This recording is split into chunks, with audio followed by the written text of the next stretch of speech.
رؤف کلاسر صاحب وہ کہہ رہے ہیں کہ جمود طاری ہے اور ایسے نہیں ٹوٹے گا. یہ بلف کال کرنا چاہیے پی ٹی آئی کو حکومت کا, جو کہہ رہی ہے کہ مذاکرات کریں, لیکن وہ کہہ رہے ہیں کہ ہم نے حکومت سے مذاکرات نہیں کرنے, ہم نے تو ان کے ساتھ کرنے جن کے پاس طاقت ہے. تو آپ کے خیال میں صرف بلف توڑنا ہی کافی ہے پی ٹی آئی کے لیے, یا ان کا طرز سیاست ہی کچھ اور ہے؟ یہ بڑا اہم سوال ہے آپ کو, اور مالک صاحب نے بڑا تفصیل سے میرا خیال ہے انہوں نے اس کو سم اپ کیا ہے اور اچھی باتیں کی ہیں. ابھی آپ نے اس میں کہا تھا کہ جارحانہ پالیٹکس کر رہے ہیں, اس کی ضرورت ہے یا کر رہے ہیں وہ اس وقت. تو میرا یہ خیال ہے کہ پی ٹی آئی کو صرف ایک لفظ کی اس کی ضرورت ہے, جارحانہ کی بجائے ہوش مندانہ سیاست کی ضرورت ہے. اف یو آسک بھی, ہم بھی, آپ بھی, سارے آپ سینئر بیٹھے ہیں سارے ہم سے جو ان چیزوں کو بہتر سمجھتے ہیں, پارلیمنٹ ہم نے بھی کور کیا, آپ ہم سے بہت پہلے کر رہے ہیں, کہ آپ ان کو 2022 کے بعد 11 یا اپریل کے بعد دیکھ لیں, 3 سال سے مطلب زیادہ ہونے والے ہیں. تو ابھی تک آپ کو کوئی ایک سٹیپ بھی نہیں لگ رہا یہ پی ٹی آئی کا جو انہوں نے فیصلے کیے ہوں اور وہ ان کے فیور میں گئے ہوں, ماں سوائے ایک چیز کے کہ خود کو جیل میں کرا بیٹھے ہیں. آپ بھی ہو گئے ہیں, پارٹی بھی ہو گئی, ورکر بھی ہو گئے, کوئی بیچارے مارے گئے ہیں, کوئی زخمی ہو گئے, گولیاں کھائیں, بم شم توپیں شوپیں سب سے دیکھ لیں, لاٹھی جھگڑا.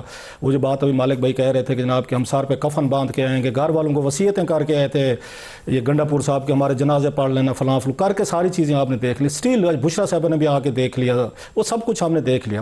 اس کے باوجود کہیں پہ آپ کو یہ نظر نہیں آ رہا کہ پی ٹی آئی کے ریوائول کے چانسز واپس آنے کا ایک ہی فائدہ ہوا جو وہ آپ کو بتائیں گے, اور ان کا پارٹی کا ہر لیڈر بتائے گا کہ عمران خان صاحب کے جیل جانے کے بعد ان کی پاپولیٹی بہت بڑھ گئی ہے. ٹھیک ہے, وہ پالیٹکس میں جب پاپولیٹی بڑھتی ہے اس کو پھر کیش کروایا جاتا ہے, کنورٹ کیا جاتا ہے. کیش کروا لیں گے جب بھی ان کے مطابق آزادانہ انتخابات ہوئے یا اگلے انتخابات ہوئے یا خان صاحب باہر نکلے, جب بھی تو وہ کیش کروائیں گے. جب بھی کا انتظار نہیں کر رہے نا. اب پالیٹکس میں کیا ہوتا ہے, وہ ہمیشہ ہوتی ہے آپ کا ویٹ اینڈ بس یہ پیشنس ہوتا ہے.